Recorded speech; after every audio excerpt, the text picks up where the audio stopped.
আমরা সকালবেলা সবাই মিলে বেরিয়েছি বোলপুরের উদ্দেশ্যে। তো পথে যেতে যেতে আমরা 108টা শিব মন্দির আমরা দর্শন করছি। দেখুন, খুব সুন্দর শিব মন্দির এবং এত সুন্দর জায়গা যে বলার নয়।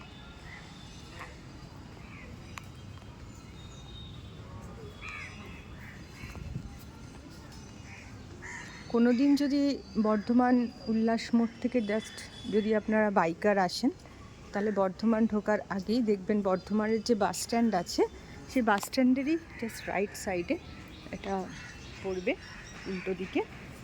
তো জয় শিব শম্ভু, আপনাদের এটা শেয়ার করলাম, কারণ আমি অনেক দিনই বর্ধমান আসি আমার যে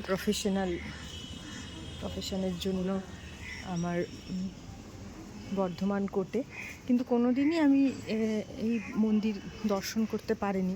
বলেন না, বাবা না ডাকলে দর্শন হয় না, এটাই হচ্ছে মেন জিনিস।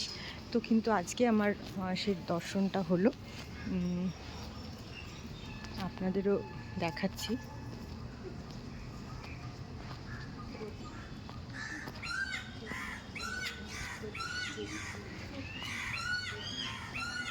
দেখুন, পরম গুরু, গুরুশ্রী, এই প্রত্যেকটা 108টা শিবের বিশ্বকর্তা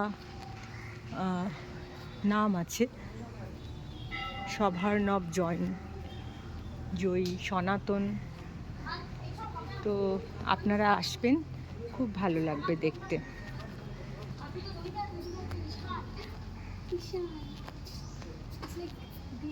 তিলক বিজয়ী, ঈশান, আশুতোষ, ভুজঙ্গভূষণ, অন্তর্দণ্ডী।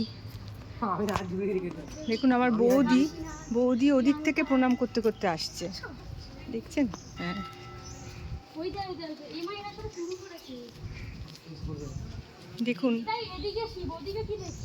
দেখুন আমার যে ভাইজি সবাইকে ইনস্ট্রাকশন দিচ্ছে, ওনারা ওদিক থেকে কেন প্রণাম করে আসছে, আর আমরা এদিক থেকে। যাই হোক, যেখান থেকে 108 দর্শন করা। তো দেখুন, ওরা সবাই এসে এখানে দর্শন করছে, কিন্তু ওরা উল্টো দিক দিয়ে আসছে, আমরা ওই দিক দিয়ে আসছি। তো যাই হোক, উল্টো দিক দিয়ে সবাই যাচ্ছে দিক দিয়ে। একটা ছবি তুলে দেবি, সোনা দিয়ে আর দিদা।